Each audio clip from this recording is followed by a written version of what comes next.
బుగ్గిపాలు చేసుకున్నది మాత్రం నేను చెప్పగలను. రైట్ రైట్ ప్రేమ్ గాంధీ గారు మీరు చెప్పండి, నిజంగా కాంగ్రెస్ నుంచి ప్రజలు బీఆర్ఎస్ ను కోరుకుంటున్నారా? రాష్ట్రం తిరోగమనంలో నడుస్తుందా? రేవంత్ రెడ్డి కంటే కేసీఆర్ పాలన బాగుందని ప్రజలు అనుకుంటున్నారా?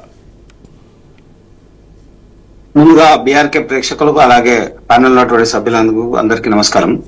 ఇక్కడ మనం వాస్తవాలు మాట్లాడడం మంచిది. ఆయన తిరోగమనం అన్నడా అనలేదా, వచ్చిందా పోయిందా, ఇప్పుడు గత 9 సంవత్సరాలు పాలించినటువంటి బీఆర్ఎస్ పార్టీ ఏం చేసింది అనేది ప్రజలందరికీ తెలిసినటువంటి విషయం.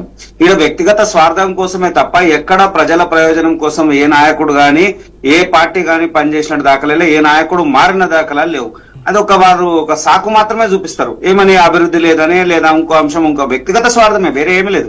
40 సంవత్సరాలు ఒక వ్యక్తి ఉన్నప్పుడు ఆ వ్యక్తికి సరైన గౌరవం దక్కలేదు, నాకు సరైనటువంటి దక్కలేదు, అవమానం జరిగింది కాబట్టి పోతా ఉన్నానంటే ఇక్కడ డైరెక్ట్ గా వ్యక్తిగత ఆరోపణ కనబడతా ఉంది కదా. ఎక్కడ అభివృద్ధి ఆంక్షలు కనబడుతున్నాయి? అభివృద్ధికి సంబంధించిన అంశాలు ఎక్కడున్నాయి? అభివృద్ధి అంశాలు చేయాలనుకుంటే పార్టీతో పని లేదు. అనేక మంది మేధావులు, అనేక మంది నాయకులు, అనేక మంది సంఘ సంస్కర్తలు అంతా కూడా పార్టీలు లేకుండా పనిచేసిన వాళ్ళు చాలా మంది ఉన్నారు. అంటే పార్టీతో పని లేదు ఇక్కడ. కానీ వ్యక్తిగత స్వార్థం ఉన్నప్పుడు, వ్యక్తిగతంగా ఆయనకంటూ ఏదో సాధించాలనేటువంటి కోరిక తపన ఉన్నప్పుడు మాత్రమే ఇలాంటి కార్యక్రమాలు లేదా ఇలాంటి ఎత్తుగడలు వేయడానికి ప్రయత్నం చేస్తారు. దాంట్లో ఏమాత్రం సందేహం లేదు.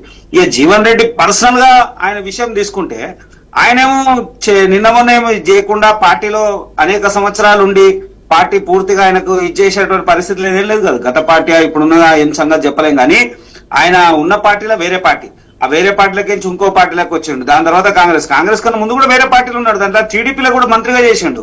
ఇవాళ 40 సంవత్సరాలు కాంగ్రెస్ లో ఉండి నేను చేస్తున్నా అంటే వ్యక్తిగత స్వార్థమే తప్ప ఎక్కడ కూడా ప్రజల ప్రయోజనం లేదు. దాంట్లో ఏమాత్రం లేదు. ఖాళీ మాటలకు మాత్రమే అది. ఇక ఆ విషయాల్లో చూసుకున్నప్పుడు ఆయనకు ఒకటి అనిపించింది, అంటే అధికారం వైపు రావాలి అనేటువంటి కాంక్ష ఉన్నప్పుడు అధికార పార్టీలు ఉన్న కాంగ్రెస్ పార్టీ ఆయనకు సరైన గౌరవం ఇవ్వలేదు. ఇక ఆయనకు బీఆర్ఎస్ ఇస్తుందని ఆశించిపోవడం ఆయన మూర్ఖత్వమే. అది ఎక్కడ సాధ్యంగా అయ్యేటువంటి అంశం కాదు.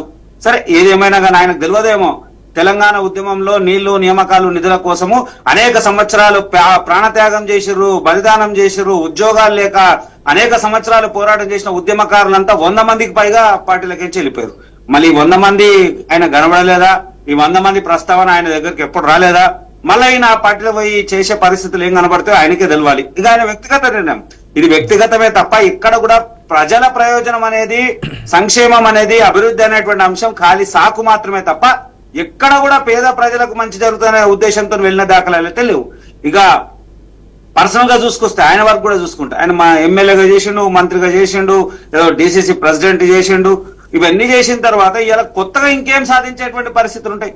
నువ్వు ప్రజల కోసం చేయాలనుకుంటే నీ పార్టీలో నువ్వు ఉండి, నీ పార్టీలో నువ్వు ఏం చేయగలుగుతావు, ఎట్లా చేయగలుగుతావు, పార్టీలో యువతరాన్ని ఎట్లా తీసుకురాగలుగుతావు, యువతరాన్ని తీసుకొచ్చేటువంటి చేసేటువంటి ప్రయత్నం చేయాలి. ఇక బీఆర్ఎస్ పరిస్థితి చెప్పాలనుకుంటే చాలా విచిత్రం. పాత టీఆర్ఎస్, కొత్త బీఆర్ఎస్ పూర్తి విరుద్ధమైనటువంటి వాతావరణంలో ఉన్నది. ఇలా కేటీఆర్ ఆడికి పోయి కలిసే పరిస్థితి వచ్చింది అంటే ఇక వాళ్ళకే తెలవాలి వాళ్ళ పార్టీ పరిస్థితి ఏ వరకు ఉంది, ఏముంది.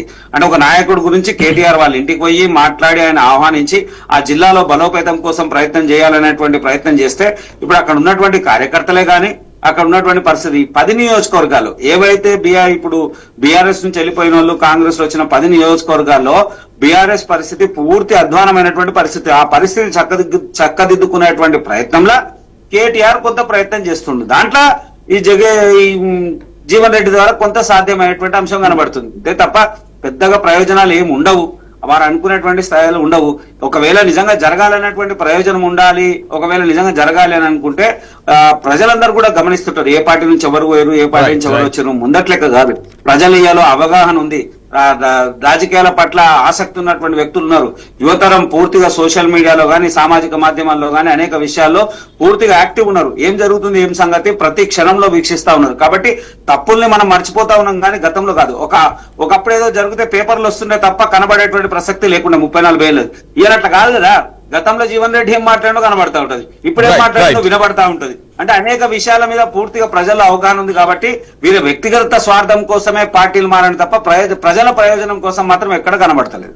రైట్ పవన్ గారు.